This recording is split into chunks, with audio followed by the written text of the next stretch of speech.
Alphabet russe, voyelles, graphèmes et leur réalisation phonétique.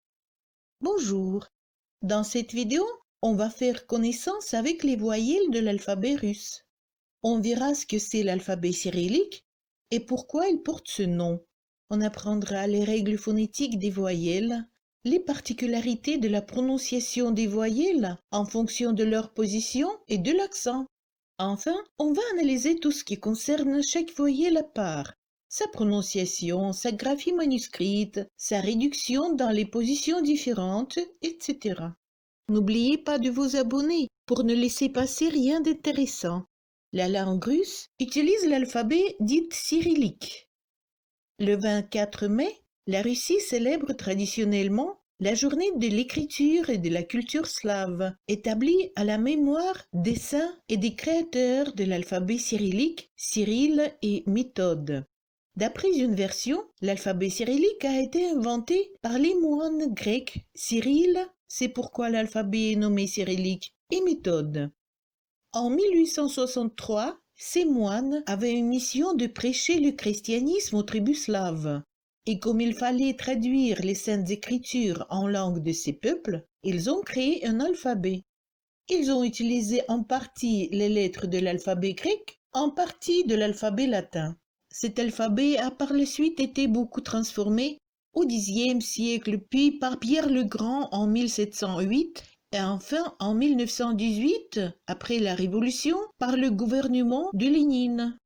À l'époque, les lettres avaient chacune son propre nom. Par exemple, la lettre D s'appelait Dabro, le bien. V, Viedi, ce qui veut dire savoir. G, Glagol, parler. G, живот, vivre. Z, Zimla, terre, etc. Et chaque mot avait ainsi encore un sens supplémentaire sous-entendu, celui de toutes ces lettres dans l'interaction de leurs sens. Il y a plus de 100 ans, ces nominations ont été supprimées, et depuis lors, les noms des lettres ne sont plus difficiles qu'en français, par exemple. Pour chaque lettre, il faut apprendre deux types de graphie, imprimée et manuscrite qu'on utilise dans l'écriture cursive, pour être compris et surtout pour comprendre les écrits des autres. En Russie, seuls les petits-enfants écrivent en lettres imprimées. En étudiant chacune de ces lettres à part, on va apprendre à les écrire. De nos jours, l'alphabet russe contient 33 lettres, dont 10 voyelles, 21 consonnes et des signes non vocalisés qui ne se prononcent pas, 42 sons, dont 6 voyelles, A, O, U, E, I, U, et 36 consonnes. L'apparence inhabituelle des lettres cyrilliques effraie souvent les francophones. Mais en fait, il n'y a rien de trop compliqué. Plusieurs caractères sont identiques à ceux de l'alphabet latin. Plusieurs lettres se prononcent même pareilles. Par exemple, A, O, Y, S, qui s'écrit comme c'est français, D, K, M, T. Il y en a aussi d'autres qui ressemblent aux lettres du français, mais signifient des sons différents, comme celle-ci qui n'est pas du tout un B, mais V. Ce n'est pas un H, mais N. En russe, cette lettre s'appelle R et pas un P. Ce n'est pas un X, c'est la lettre H. Et enfin, celle-ci s'appelle OU et pas Y comme en français. En général, la prononciation des mots en russe correspond à leur graphie. Il y a quelques réductions de sons, mais rassurez-vous, même si vous prononcez toutes les lettres, voyelles ou consonnes en leur valeur phonétique première, on vous comprendra sans problème. Le russe a 10 lettres graphèmes, voyelles, A, O, E, U, U, Ya, Yo, Ye, You, I. Les sons, nommés phonèmes vocaliques, qu'on distingue en position accentuée, sont 6. A, O, U, E, I, U. Donc en russe, il y a plus de graphèmes que de phonèmes vocaliques. On a 10 lettres pour noter ces 600 voyelles. Cela est dû aux particularités de l'emploi des voyelles ya, you, ye et yo, dites iodisées. Avec la lettre I, on les appelle graphèmes de seconde série. On distingue donc des graphèmes vocaliques de deux séries. Aux certains phonèmes correspondent deux graphèmes. Par exemple, A est signalé à l'écrit par A et Ya. Le phonème E correspond au graphème E et Y. O est représenté par O et Yo. On peut entendre le phonème OU en prononçant les graphèmes OU ou YOU. Et seuls les phonèmes I et U n'ont pas de correspondance. L'appartenance à une telle ou telle série influence la prononciation de la consonne qui précède cette voyelle.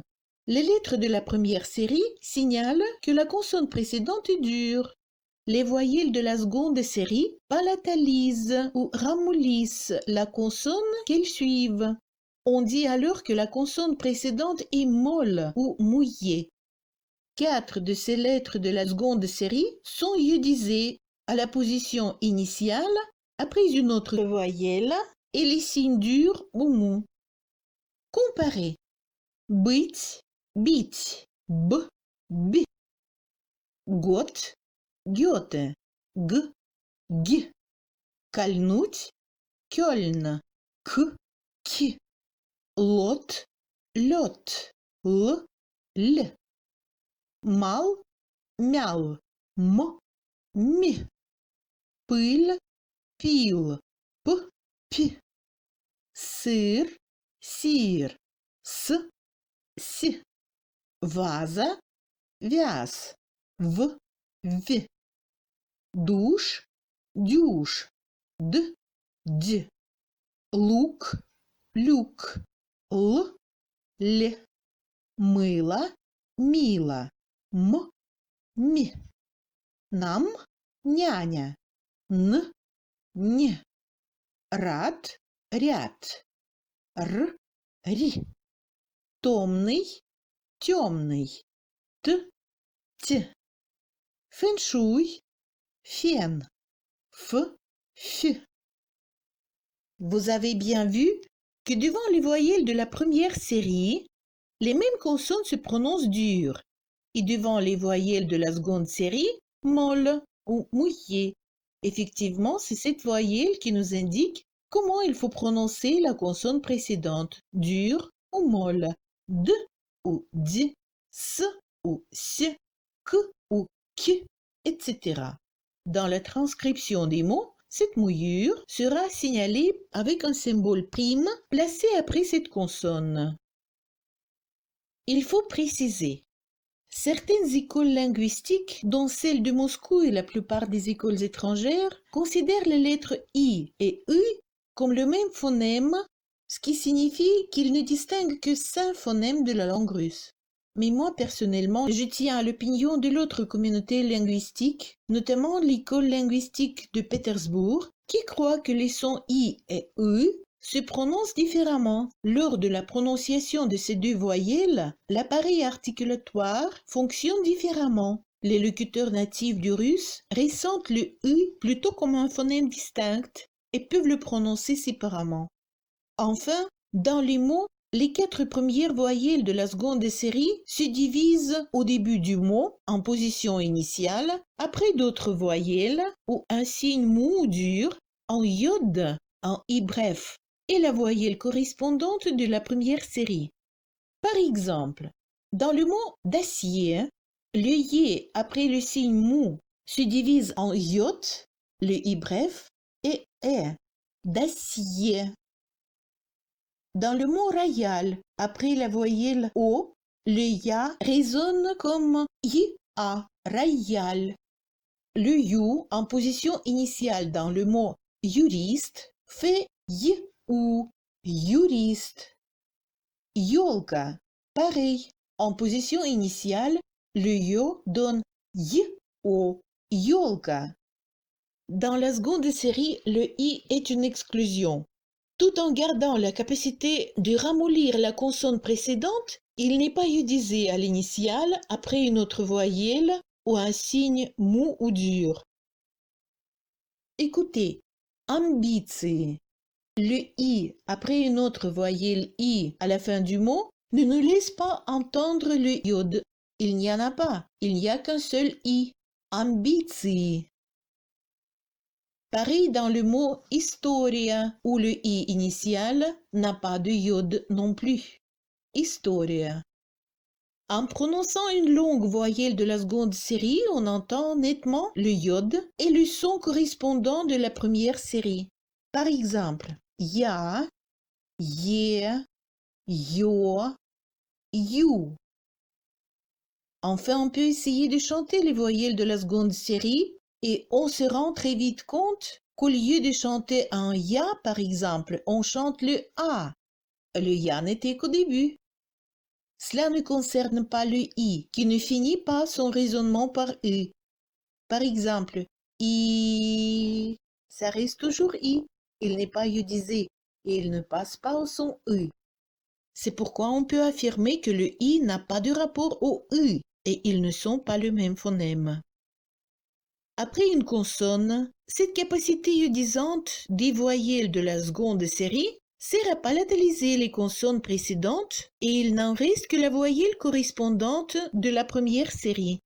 Le i ramollit la consonne sans aucun impact sur la qualité de son raisonnement, il reste toujours un i.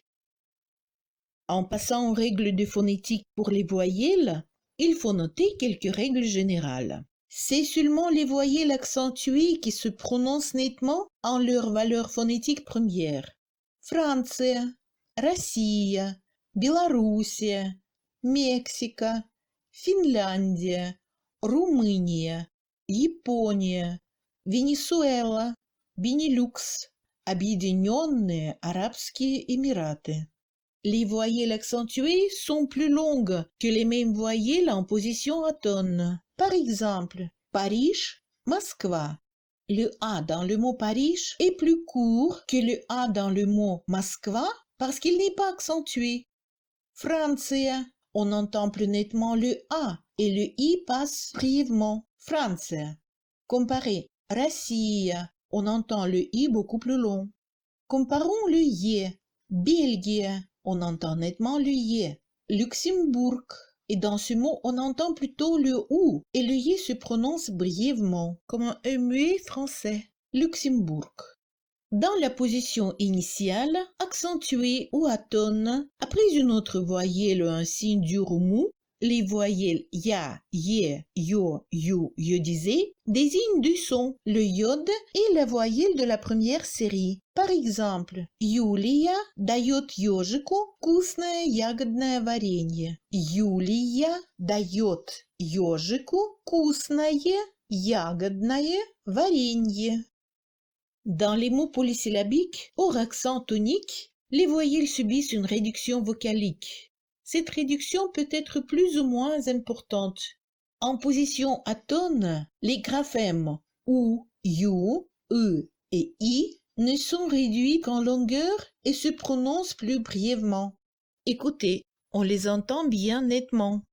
Луна, бонус, бюджет, волю, высокий, ландыш, килограмм, акция. On distingue deux degrés de réduction en fonction de la place du phonème dans le mot par rapport à la syllabe accentuée. Le premier degré de réduction se passe avec une voyelle en position initiale ou prétonique, c'est-à-dire dans la première syllabe avant l'accent. Par exemple, pour les voyelles de la première série, A, avaria, забор, on prononce presque un A, mais réduit, pas nettement exprimé. Avaria, забор. O, Amar, Gara. À la place d'un O, on entend nettement le A, Amar, Gara. Étage, поэтический. Le son ressemble un peu à un U, étage, поэтический. Le OU et le I sont un peu plus courts que sous l'accent, mais ils gardent bien leur timbre. Par exemple, урок, туман, дымок, былина.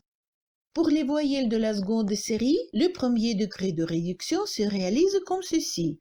Ежовый, колесо. Modifications sont significatives. Au lieu d'un «е», on entend un son moyen entre le «и» et le «э». Ежовый, колесо.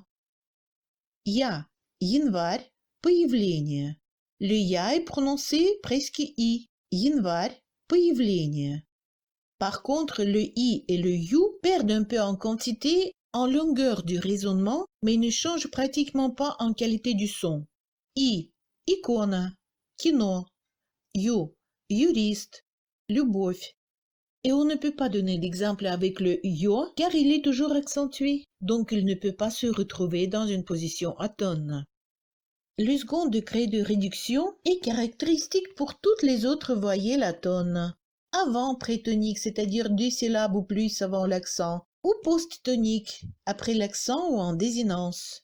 On verra comment les voyelles de la première série se réalisent dans la position du second degré de réduction. Календарь, пятница. Le A est très réduit et il ressemble à un E muet français. Календарь, пятница. Хорошо, тихо. Ce n'est plus le A, comme c'était dans la position du premier degré de réduction. Ce son ressemble aussi au E muet français. Хорошо, тихо. Поэтапно, алоэ. On entend plutôt le I à la place de E. Поэтапно, алоэ. Le OU et le I sont réduits davantage en longueur. OU, путешествие, автобус. I, сыродел, картины. Les voyelles de la seconde série dans la même position du second degré de réduction. Téléphone, варенье. Et encore une fois, on entend plutôt un E muet à la place d'un «е». Téléphone, варенье. Заяц, тяжело. La même chose, il est difficile de nommer ce «я». «Я» c'est plutôt un E muet. Заяц, тяжело. Пироги, руки. On entend quand même un «и», mais beaucoup plus court.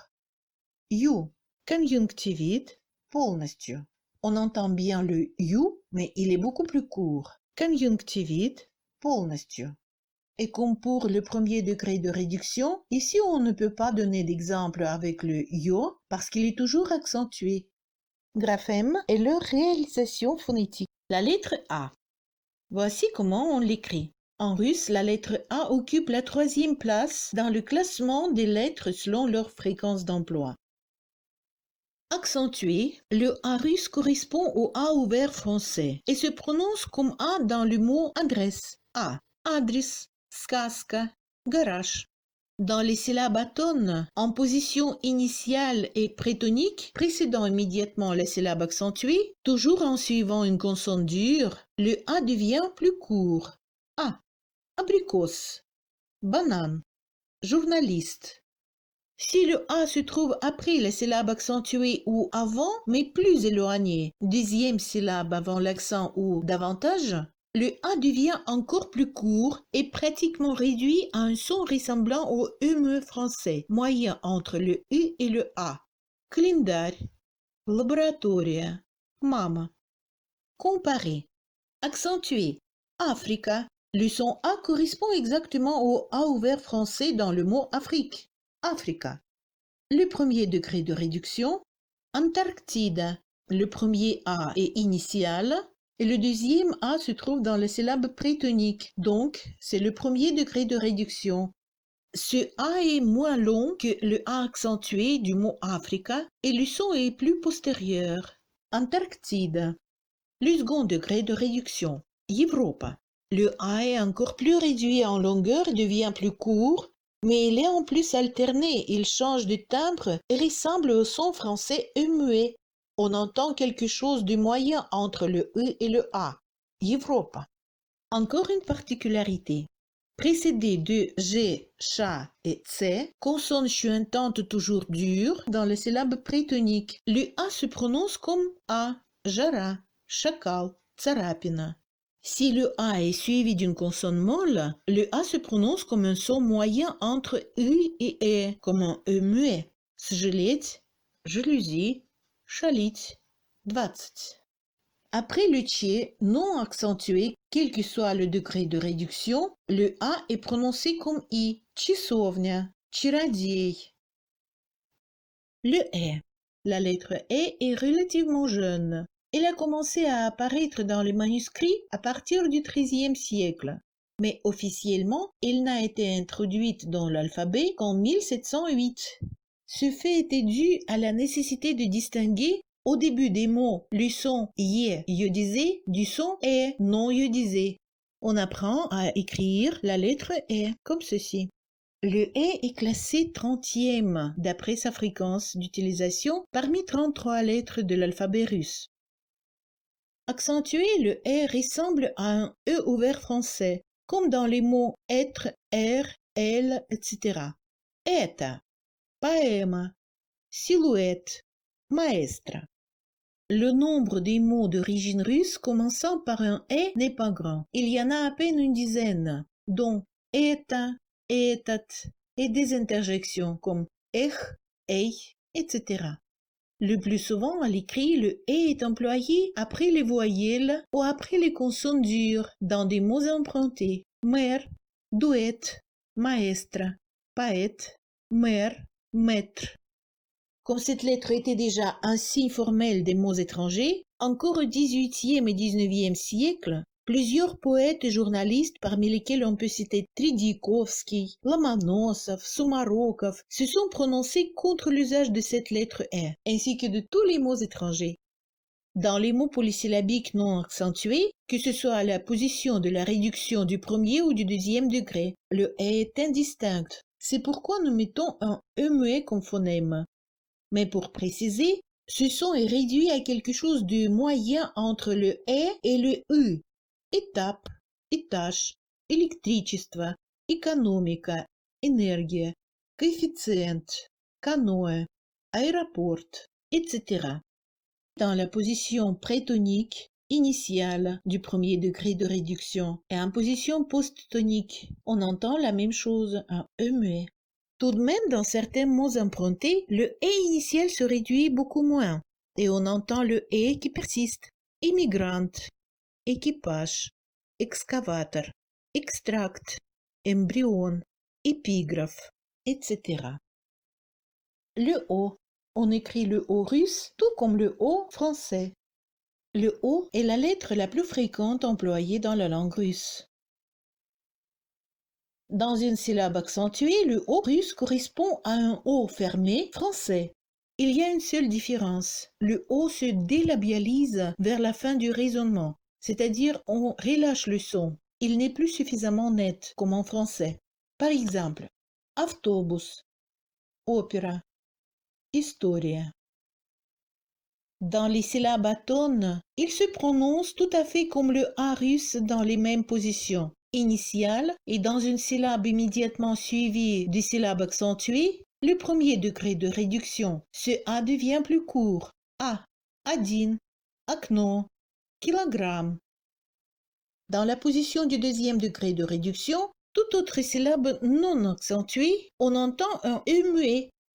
Программист, transport, chocolat.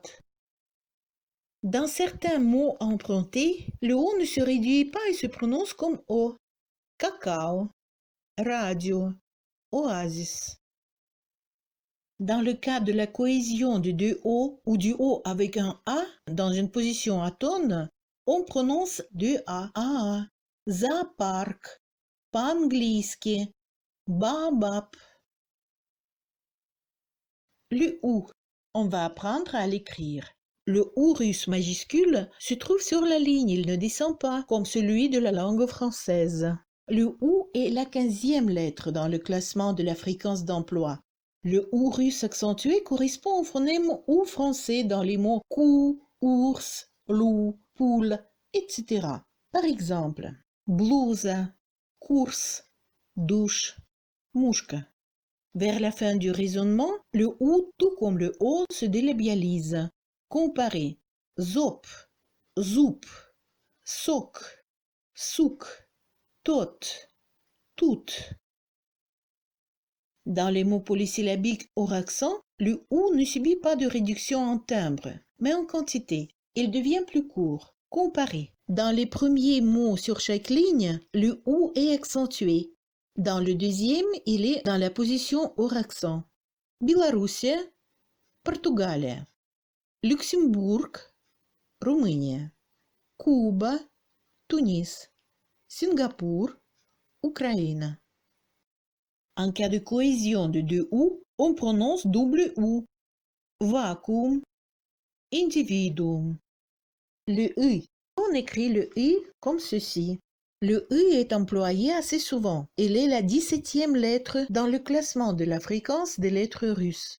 Pour marquer le phonème I, on emploie un Y entre les barres obliques. Et dans la phonétique, on marque le son entre les crochets. Pour le I, c'est un I barré. Cette lettre n'a pas d'équivalent en français. Mais ce n'est pas si compliqué de prononcer ce phonème. On dit que c'est un I postérieur. C'est un I avec la langue retirée en arrière, mais en même temps la racine de la langue est avancée. On dit aussi que c'est un H expiré, c'est-à-dire il vous serait plus facile de le prononcer en expirant. C'est une voyelle tendue. Phonétiquement, c'est un son OU privé du son arrondissement labial, avec les lèvres étirées comme si on souriait. Et encore plus simple, le U russe, c'est un OU français prononcé en souriant, tout simplement. Le U apparaît très rarement au début des mots. Il n'en existe que quelques-uns d'origine russe. Par exemple, le nom de la lettre même, Bukva U.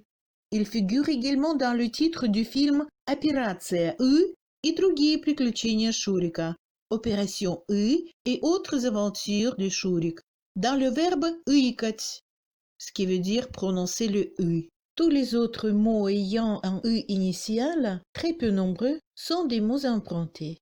Ivan, une ville de Corée du Sud. Utekuyol, une ville en Yakoutie, en Sibérie. Ilchi Mundok, un des plus grands héros de l'histoire militaire coréenne du 7e siècle, et d'autres. Accentué, le I se prononce nettement E. Дыня, рыба, мысль. Non accentué, le I est réduit en quantité, il est moins long. Дымок, отдых, важный. Il faut apprendre à distinguer dans la chaîne parlée le U et le I. Comparer. Высок, висок. Мышка, мишка. Вазы, вози. Носы, носи. Мыл, мил. Дары, дари. Дымный, дивный. Сыр, сир. Пыл, пил. Был, бил. Лыс, лис. Быстро, бистро. Рысь, рис. Пытать, питать. Миры, мири. Быт, бит. Клык, клик. Выть, вить. Vous voyez, un seul son change le sens du mot. Le ya. La dernière, 33e lettre de l'alphabet russe est le ya. Ya, c'est aussi le pronom de la première personne singulier, je et moi. Et si quelqu'un abuse de ce pronom dans son discours, on lui rappelle que le ya est bien la dernière lettre de l'alphabet, pour qu'il ne mette pas en avant sa propre personnalité et soit un peu plus discret. Le ya occupe la 16e place selon sa fréquence d'emploi. On peut l'entendre au début des mots yaourt, yak, etc. Le ya est la voyelle de la seconde série correspondant au phonème A. Si on essaie de prolonger son raisonnement ou le chanter, on entend nettement ce A.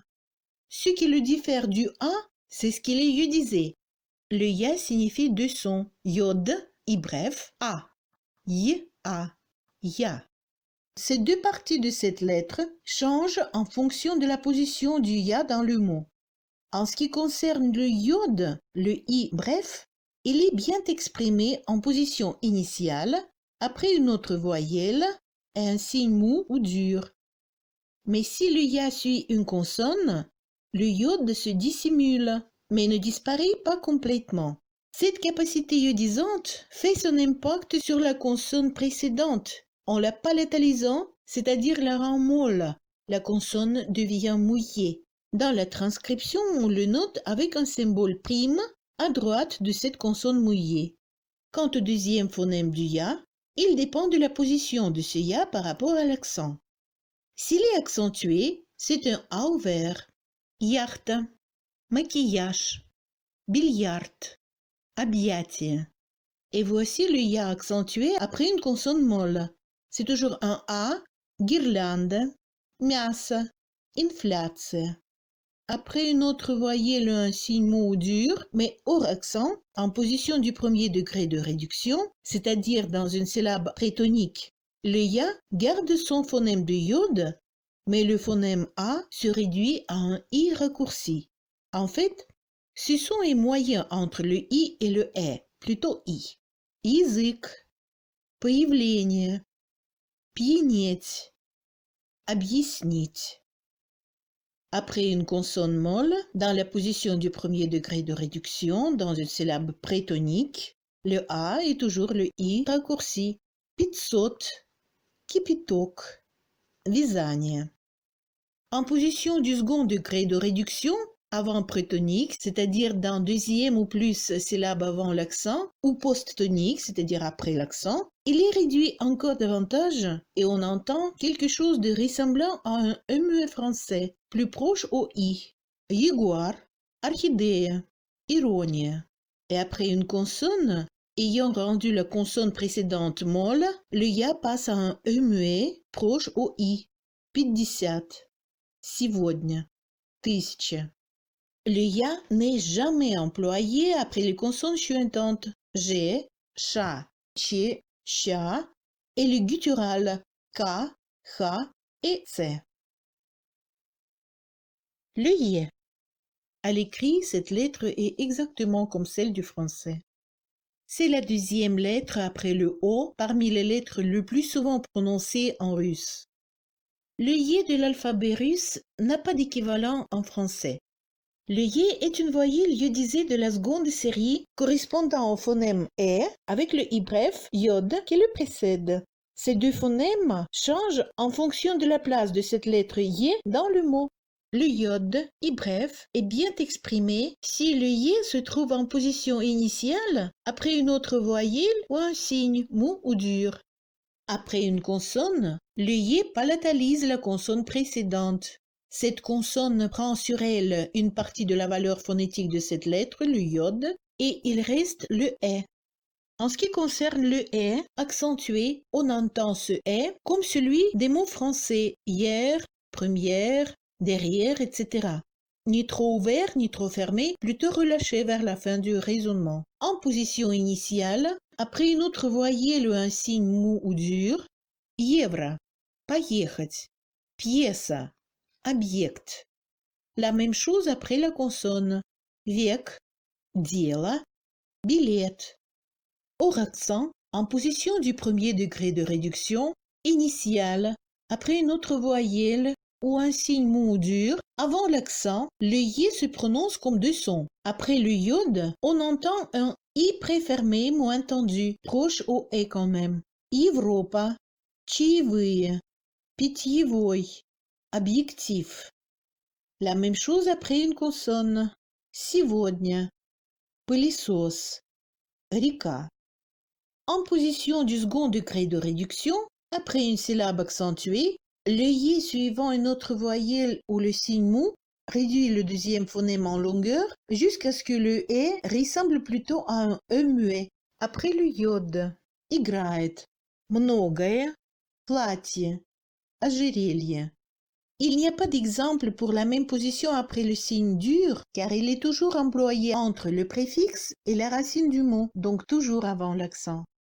Dans les autres syllabes atones provoquant le second degré de réduction, après une consonne qui est devenue molle, le y est également réduit à un e muet français. Par exemple, каменный, демократия, téléphone. Après les consonnes toujours dures, G, cha, C, ce iode ne se réalise pas. Sa force de ramollissement n'est apparemment pas suffisante et on entend au accent en fonction du degré de réduction. «ы» ou «ымы», «женить», «шестьдесят», «центральный». Certains mots empruntés tendent à garder la prononciation d'origine et le «y» est parfois prononcé sans ramollir la consonne précédente, en fonction de sa place par rapport à l'accent, comme «e», «ы» ou «ымы». Businessman, фонетика, протекция, рейтинг, модель, темп, макраме, энергия, тезис, тест, кафе, бренд, стейк, карате, флешка, коктейль, партер, пастель, шатен, тире, кузен, менеджер, детектив, индексация, интервал, интервью, кодекс, компьютер, etc. Normalement, il faut retenir ces mots. La lettre Yo, c'est une lettre vraiment extraordinaire. En Russie, il existe même 2 monuments consacrés à cette lettre, à Ulyanovsk et à Ijevsk. Le 29 novembre est le jour de cette lettre. Depuis quelques siècles dans la communauté linguistique russe, des débats sur cette lettre continuent toujours. À l'origine, il n'y avait pas de son yo en russe, mais lors de l'évolution phonétique de la langue, au IIe siècle, le yé est passé en o, en position accentuée après les consonnes molles ayant leur paire dure, et pendant quelques siècles, il n'y avait pas de graphème correspondant à ce nouveau son. Seulement en 1783, la présidente de l'Académie impériale des sciences de Russie, Ekaterina Romanovna Dashkova, a proposé de noter ce son à l'aide de yé-tréma au lieu du digraphe i-o, comme on le marquait alors. À partir de 1795, on commence à l'utiliser à l'imprimerie. Le yo est la lettre la plus rarement employée en russe. Pour la bien prononcer, souvenez-vous comment vous le faites dans le mot yoga. Sauf que le yo russe est toujours accentué. Le yo est également une voyelle iodisée de la seconde série et il est composé de 2 phonèmes, le yod et bref et le o. Le yo est toujours accentué, donc le phonème o ne subit pas de réduction tandis que le yod se manifeste en position initiale après une autre voyelle ou un signe mou ou dur. Yosh, priom, padyom. L'iot. Après une consonne, le iode disparaît en ramollissant la consonne précédente et il ne reste que le O fermé. Liot, paliot, miot. Si cette voyelle est précédée d'une consonne toujours dure, G ou chat, elle se prononce O, tandis que le iode disparaît. Par exemple, желтый, шелк. Quant au tse, il n'y a pas de mot d'origine russe où on puisse voir un yo après le tse. Selon une règle d'orthographe, on y écrit toujours un o, par exemple tsokol. Mais il existe tout de même quelques mots empruntés comme tsos, tsolish, tsokovke. Actuellement, l'emploi du yo n'est pas obligatoire à l'écrit. Notamment, la plupart des mass médias, à de très rares exceptions, ne l'utilisent pratiquement pas. Le yo est remplacé par le yé. Mais il existe plus de 12 500 mots et plus de 2 500 noms des Russes, des milliers de noms géographiques de la Russie et du monde entier, des milliers des noms des personnalités étrangères contenant ce yo. On a vu plusieurs incidents quand les gens n'ont pas pu recevoir un prêt bancaire, un héritage, ou passer le contrôle de passeport à la douane, etc. Parce que dans certains de leurs documents, le tréma du yo était marqué et dans les autres non. L'usage du yo est facultatif, mais recommandé pour indiquer la prononciation correcte d'un nom peu connu, notamment nom propre. Par exemple, petite rivière Alokma. Le respect du yo est surtout important lors du remplissage de toutes sortes de formulaires et de documents personnels.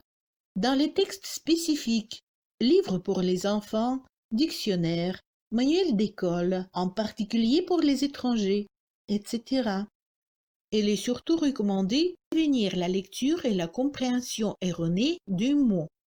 Par exemple, dans le roman Piotr I, Pierre le Premier, d'Alexandre Konstantinovich Tolstoï, ne pas confondre à Lev Nikolaevich Tolstoï, auteur de Guerre et paix, et Anna Karenina, il y a une phrase «При таком-то государе передохнем» avec un yo. Avec un tel souverain, on aura du repos.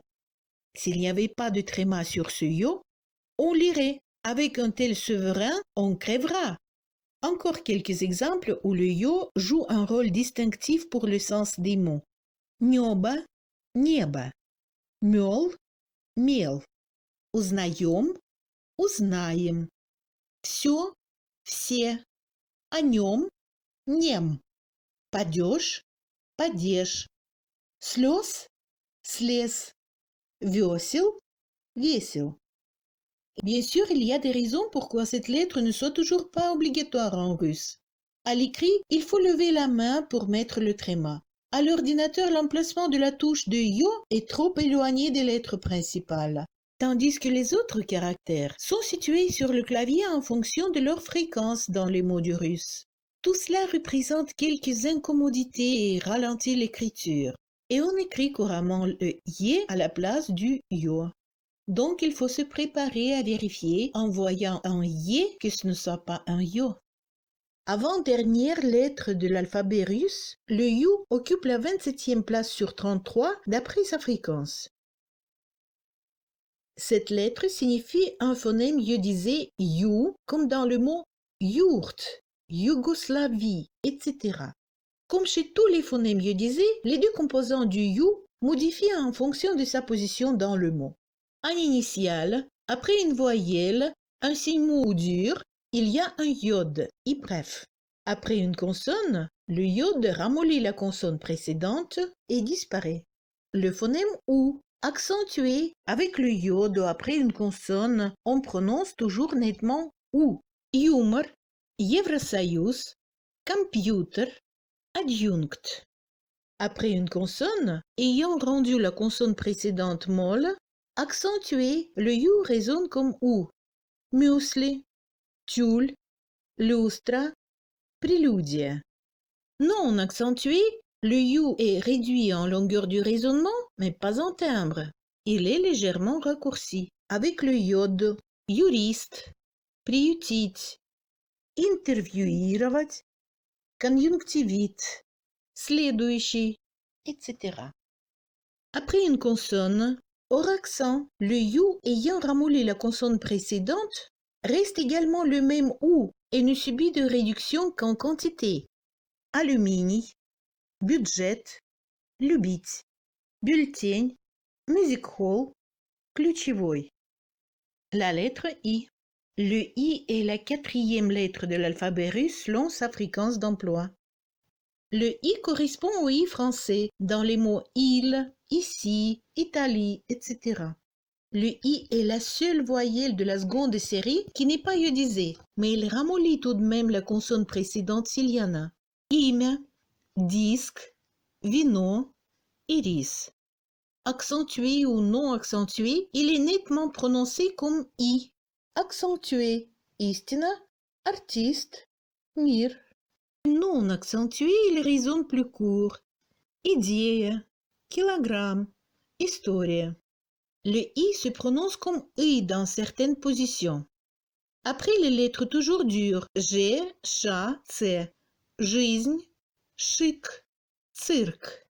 Dans les mots avec un I initial, après les prépositions se terminant par une consonne. Из Италии, в июле, от игры, без извинений, с интересом, в интернете. Dans ce cas, cette transformation du I en I se passe à l'oral, tandis qu'après les préfixes terminant par une consonne, cela se passe même à l'écrit. Безинициативный, comparé avec le mot инициатива, commençant bien par le I. Сыграть, dérivé du mot играть. Подытожить, à l'origine était le verbe итожить. Les exclusions sont quelques préfixes empruntés, comme super, trans, die ou des, post, contre. Par exemple, désinformация, post-impressionnisme, contre-игра. On entend bien le i après le préfixe. Maintenant, vous connaissez tout sur les voyelles de la langue russe. Je vous remercie d'avoir regardé jusqu'à la fin. La prochaine vidéo sera consacrée aux consonnes. N'oubliez pas de vous abonner pour ne pas laisser passer. N'oubliez pas de cliquer j'aime et de laisser vos opinions sur cette vidéo ou ma chaîne ou peut-être vos suggestions. À bientôt!